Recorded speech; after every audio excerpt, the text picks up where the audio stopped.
In questo periodo mi sto facendo tantissime domande sul concetto di identità artistica, direzione artistica di un progetto musicale e noto che c'è una grandissima pressione esterna nell'essere subito riconoscibile, no? Quando ti chiedono ma a chi assomigli? C'è qualcuno all'estero che fa già qualcosa simile a quello che fai tu? Quindi puoi essere la versione italiana dell'artista X, no? Oppure che genere fai? Ecco, tutte queste categorizzazioni a me rendono la vita estremamente difficile, perché io sono artisticamente una spugna, quindi in tutta la mia vita, tutte le esperienze che ho fatto hanno contribuito a darmi del materiale a cui attingere, quindi le mie influenze sonore vanno dal soul blues che ho ascoltato per tanti anni alla psichedelia, alla musica ambient, alla musica elettronica, più house, no? Anche.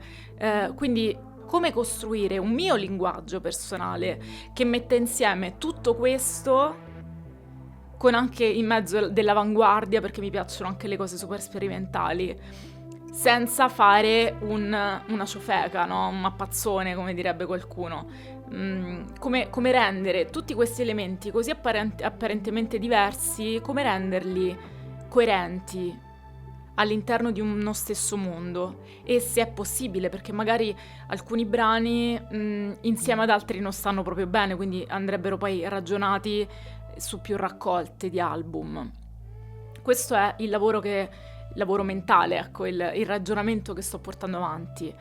Recentemente sento tantissimo, ovunque, brani con riferimenti anni 80. Ci sono anche progetti di artisti molto giovani che hanno queste sonorità anni 80, ecco, che a me non piacciono. Io capisco il trend, capisco che adesso ci vanno gli anni 80, vanno di moda gli anni 80, ma non mi rappresentano, non sono sonorità che mi emozionano. Io sono molto più orientata a sonorità calde. Sicuramente ho più degli anni 90 che degli anni 80, perché sono cresciuta, la mia infanzia è stata negli anni 90, quindi non è proprio una scelta estetica, ma più una scelta sensoriale.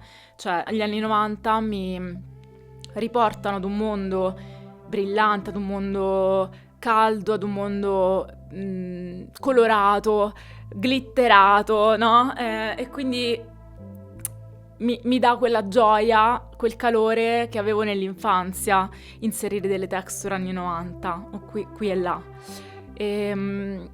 La domanda è: quanto un artista musicale, un musicista, un cantautore, una cantatrice, quanto dobbiamo veramente adeguarci al mercato, a ciò che va di moda in questo momento, a ciò che magari i curatori di playlist stanno cercando in questo momento, a ciò che le case discografiche cercano in questo momento.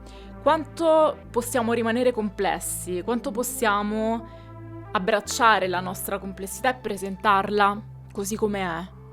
Questa è la domanda che mi sto ponendo in questo momento. Non ho ancora una risposta.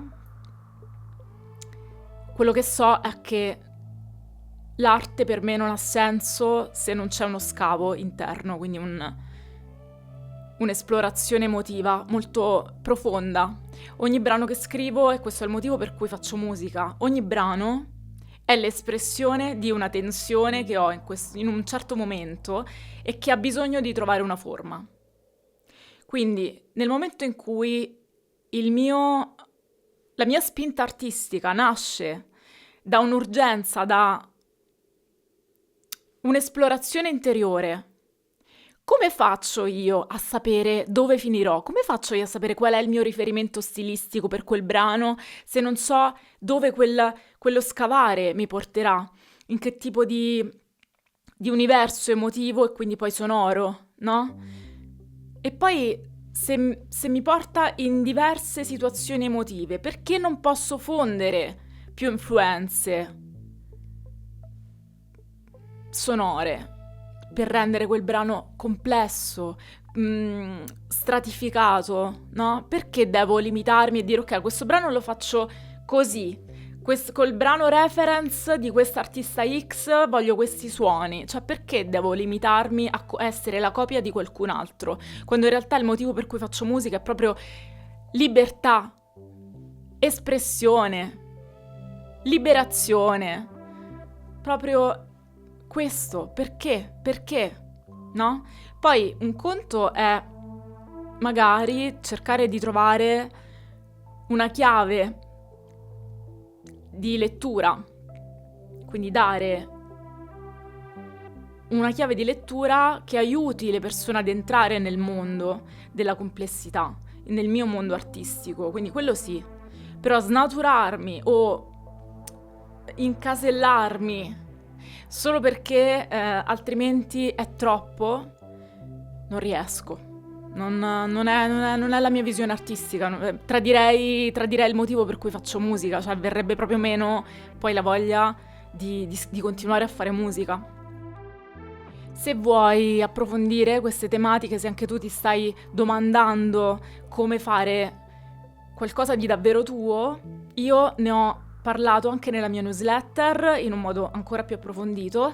Ti invito a iscriverti, lascio il link qui sotto in descrizione e ti abbraccio e a presto.